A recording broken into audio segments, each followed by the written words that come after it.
Everyone, how are you all? I hope आप सभी अच्छे होंगे एंड आप सभी का स्वागत है हमारी आज के वीडियो में। और आज के वीडियो में हम लोग जानने वाले हैं about the types of matrices. ठीक है, तो पिछले वीडियो में हमने समझा कि बेसिक मैट्रेसेस का मतलब क्या होता है, और आज के वीडियो में हम लोग समझेंगे कि इसके कितने टाइप्स होते हैं। और एक काफ़ी इंपॉर्टेंट टॉपिक है जो कि है इक्वालिटी ऑफ मैट्रिक्स, जिससे काफ़ी सवाल सॉल्व होते हैं। तो उसके लिए आपको एंड तक बने रहना है। और अभी फ़िलहाल हम लोग वीडियो की शुरुआत करते हैं। तो सबसे पहला टाइप आता है नल मैट्रिक्स। तो जब भी हम ये वर्ड सुनते हैं नल यानी कि कुछ नहीं, तो सेम यहाँ पर भी उस मैट्रेस में चाहे आप ऑर्डर कोई भी लो, ये ऑर्डर कौन सा है आप मुझे कमेंट्स पे ज़रूर बताना कि इसका ऑर्डर क्या है। मैं आपको एक होमवर्क दे रही हूँ, बाकी तो मैं सारे एग्जांपल्स में बताऊँगी कि कौन कितने ऑर्डर के हैं। लेकिन लास्ट वीडियो में हमने ये भी निकालना सीखा था कि मैट्रेसेस का ऑर्डर कैसे निकालते हैं या लिखते कैसे हैं, कि ये ऑर्डर है उसका। तो प्लीज़ आप मुझे कॉमेंट्स में बताना ज़रूर से।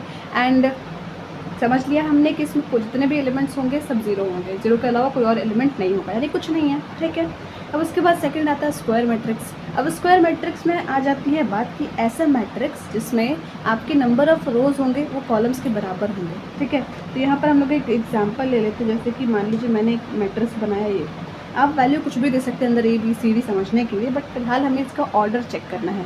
ऑर्डर क्यों चेक करना है? क्योंकि यहाँ पर क्या बोला गया है, उसमें नंबर ऑफ़ कॉलम्स और नंबर ऑफ़ रोज सेम होने चाहिए। ठीक है, तो नंबर ऑफ़ रोज़ कैसे निकालते हैं हम लोग? जो भी आपके हॉरिजॉन्टल वाले होते हैं उसको हम लोग रोज़ बोल देते हैं, और जो भी वर्टिकल होते हैं उनको हम लोग कॉलम्स बोलते हैं। तो यहाँ पर कितने रोज़ हैं? एक ये और एक ये, दो। और कॉलम्स कितने हुए? एक ये, दो। ठीक है, तो यहाँ पर हम लोग इसका ऑर्डर कैसे लिखते हैं? पहले नंबर ऑफ़ रो कितना है? 2। इस केस में कॉलम भी कितने हैं? 2। तो ये हो गया इस वाले मैट्रिक्स का ऑर्डर। और अब अगर हमें इसे as a square matrix classify करना है या क्लैरिफाई करना है, जो भी आप बोलना चाहो, डिक्लेयर करना है। ठीक है, तो थोड़ा कंफ्यूज नहीं होते हैं, सॉरी। बट यहाँ पर स्क्वायर मैट्रिक्स ने क्या कंडीशन रखी थी कि कोई भी मैट्रिक्स को आप स्क्वायर मैट्रिक्स तभी कह सकते हो जब उसके number of rows is equals to number of columns. तो ये हो गया आपका स्क्वायर मैट्रिक्स, डन। अब उसके बाद एक और टॉपिक आता है, यानी कि इसका एक और नेक्स्ट टाइप आता है जो कि होता है रो मैट्रिक्स। तो रो मैट्रिक्स क्या होता है कि ऐसा मैट्रिक्स जिसमें आपके सिर्फ एक ही रो हो। अभी इसमें कितने रो थे? 2। तो हम लोग को ऐसा मैट्रिक्स बनाना है जिसमें एक रो हो। तो इसका एग्जांपल क्या होगा? सिंपल 1 2 लिख दो, आप कोई भी वैल्यू डाल सकते हो, बट आपका रो सिर्फ एक होना चाहिए। अब आप बोलोगे कॉलम कहाँ गया? मैट्रिक्स में तो कॉलम भी होना चाहिए, लेकिन नहीं, यहाँ पर आपने नाम नहीं पढ़ा सही से। यहाँ पर क्या बोला गया है? Row matrix. रो मैट्रिक्स की कंडीशन यही होती है कि आपके पास सिर्फ एक और ही रो होना चाहिए। तो सेम अगर रो मैट्रिक्स में एक रो है तो कॉलम मैट्रिक्स में क्या होगा? एक कॉलम होगा। तो इसका एक एग्जांपल क्या हो जाएगा? ये 1 3 से ले लेते हैं कि एक आपने सिर्फ कॉलम बनाया, कोई भी आप वैल्यू डाल सकते हो, उसमें कोई दिक्कत नहीं है, बट समझ में आ गया वो ज़रूरी है। अब उसके बाद नेक्स्ट टॉपिक आता है डायगोनल मैट्रिक्स। तो डायगोनल मैट्रिक्स क्या होता है कि ये एक ऐसा स्क्वायर मैट्रिक्स होता है जिसमें कि entries outside the main diagonal are all zero. अब आपने यहाँ पर ये डेफिनेशन तो पढ़ी, कुछ को ये डेफिनेशन समझ में भी आ गई होगी, कुछ को नहीं आई होगी।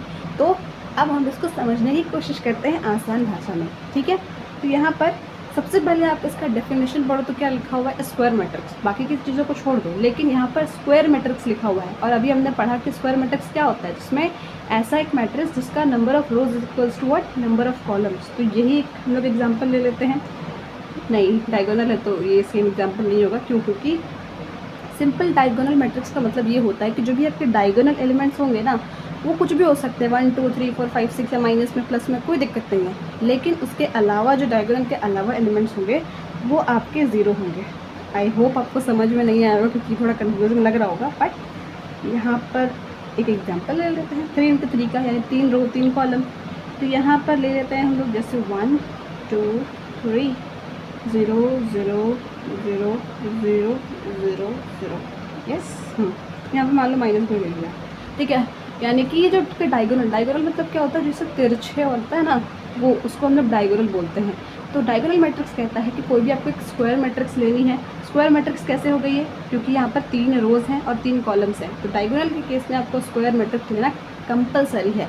तो वो तो ले लिया, बट उसके बाद एक और कंडीशन आती है कि जो आपका सिर्फ डायगोनल एलिमेंट्स हैं वहीं पर कुछ एलिमेंट्स होने चाहिए, बाकी सारे आपके ज़ीरो होंगे। इस डेफिनेशन का मतलब वही है। आप चाहे नंबर नेगेटिव में लो, पॉजिटिव में लो, कोई दिक्कत नहीं है, लेकिन वो सिर्फ डायगोनल में ही बैठे होने चाहिए। ठीक है, अब उसके बाद आते हैं हम लोग नेक्स्ट वाले पे। नेक्स्ट वाला है आपका स्केलर मैट्रिक्स। ये और डायगोनल मैट्रिक्स थोड़े से सिमिलर है, तो प्लीज़ इस पर कन्फ्यूज़ नहीं होना है, मैं अच्छे से समझाने का ट्राई करूँगी। डायगोनल में आपको क्या बोला गया था कि आपके जो डायगोनल एलिमेंट्स हैं वो कुछ भी हो सकते हैं। और उसके साथ साथ एक और कंडीशन दी हुई थी कि वो स्क्वायर मैट्रिक्स होना चाहिए।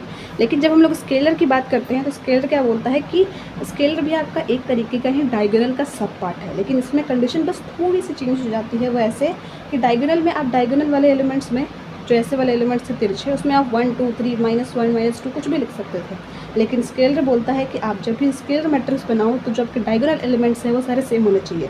अगर कोई भी एक नंबर माइनस में है तो आपके तीनों माइनस में होना चाहिए, वही नंबर होना चाहिए। मान लीजिए यहाँ पर -1 ले लिया हमने, तो यहाँ पर भी आपका -1 होना चाहिए, यहाँ पर भी -1, और बाकी सारे बचे हुए 0 होना चाहिए। तो कोई इतना हार्ड नहीं है, बट आपको थोड़ा सा ध्यान रखना होगा कि डायगोनल मतलब क्या, कि डायगोनल में कुछ भी एलिमेंट हो सकता है, लेकिन स्केलर मतलब क्या कि डायगोनल के एलिमेंट सेम होने चाहिए। बस इतना ही याद रखना, उससे ज़्यादा कुछ नहीं याद रखना है, ठीक है। अब आता है आइडेंटिटी मैट्रिक्स। आइडेंटिटी मैट्रिक्स बहुत ही इंपॉर्टेंट है इस चैप्टर के पॉइंट ऑफ व्यू से। ये बोलता है कि जो भी आपके डायगोनल मैट्रिक्स हैं, आपको एक चीज़ समझ में आ रही है, डायगोनल ने किसका रेफरेंस लिया, स्क्वायर का। तो जब भी डायगोनल की बात हो, स्केलर की बात हो, आइडेंटिटी की बात हो, आपको हमेशा याद रखना है कि इन तीनों मैट्रिसेस में आप हमेशा कंसिडर करोगे स्क्वायर मैट्रिक्स को, यानी ऐसा मैट्रिक्स जिसका रो और कॉलम का नंबर बराबर हो, ठीक है। तो आइडेंटिटी मैट्रिक्स क्या बोलता है, ये भी इसी का सब पार्ट है। इसमें क्या था कि डायगोनल एलिमेंट सेम होने चाहिए, चाहे आप प्लस ले लो माइनस ले लो, कोई फ़र्क नहीं पड़ता, लेकिन कोई एक नंबर लो और उसी को आप डायगोनल में लिखोगे, ठीक है। लेकिन आइडेंटिटी में क्या है कि आइडेंटिटी में आपके डायगोनल एलिमेंट्स हमेशा 1 होने चाहिए। यहाँ पर हमने 2 × 2 का लिया है, जैसे 2 रो 2 कॉलम, तो डायगोनल वाले एलिमेंट्स आपके सिर्फ 1 के बराबर होना चाहिए, 1 नंबर नहीं 1 के बराबर, ठीक है। देन स्केलर मतलब कोई भी नंबर आप ले सकते हो, बट वो कांस्टेंट रहेगा थ्रू आउट द मैट्रिक्स। लेकिन आइडेंटिटी मतलब क्या कि आपके डायगोनल एलिमेंट्स चाहे आप कितने भी ऑर्डर का ले लो स्क्वायर मैट्रिक्स में, आपका वो हमेशा एलिमेंट्स उसमें 1 होना चाहिए, बाकी बचे हुए 0 होना चाहिए। अब आता है इसके सबसे मेन इंपॉर्टेंट टॉपिक पर, इक्वल मैट्रिक्स। इक्वल मैट्रिक्स क्या कहता है कि दो मैट्रिक्स का अगर ऑर्डर सेम है, उसके कॉरस्पॉन्डिंग एलिमेंट भी सेम होंगे। जैसे कि इसको समझने के लिए एक सिंपल एग्जांपल ले लेते हैं। यहाँ पर ABCD, आप मुझे बताओ ये क्या है इस मैट्रिक्स का ऑर्डर। अभी भी अगर समझ में नहीं आया तो फिर से ध्यान से देखो। 2 रो हैं तो पहले रो लिखते हैं हम लोग, दैट इज़ 2, ऐसे लिख सकते हो आप यहाँ पे, लेकिन ऐसे पेपर में नहीं लिखना है, आपको बेसिक अंडरस्टैंडिंग के लिए। 2 कॉलम है तो 2 × 2, यानी इस वाले मैट्रिक्स का ऑर्डर कितना हो गया, 2 × 2। तो अब ऐसे ही हम लोग एक और मैट्रिक्स यहाँ बनाते हैं कि जिसमें कोई वैल्यूज़ होंगी 1 2 3 4, ये भी तो 2 × 2 है ना। तो इक्वल मैट्रिक्स क्या कहता है कि अगर आपका इसमें दोनों मैट्रिक्स का 2 मैट्रिक्स होने चाहिए आपको इक्वल मैट्रिक्स या इक्वालिटी ऑफ मैट्रिक्स पढ़ने के लिए हमेशा, ठीक है। अगर 2 मैट्रिक्स है उनका ऑर्डर सेम है, हमेशा यह बात याद रखनी है, अगर ऑर्डर सेम हुआ तभी आप इसके करस्पॉन्डिंग एलिमेंट यानी सामने वाले एलिमेंट को इसके बराबर कह सकते हो। जैसे कि A, तो यहाँ पर A के पोजीशन में कौन है 1, तो A की वैल्यू 1 हो गई। B में यहाँ के पोजीशन पे कौन है 2, तो B की वैल्यू 2 हो गई। लेकिन इसके लिए कंडीशन होती है कि आपको उसका ऑर्डर सेम होना चाहिए। और ऑर्डर कैसे निकालते हैं वो भी हमने इतनी बार प्रैक्टिस कर लिया है। यही है आपका types of matrices. I hope you like it. Thank you so much for watching.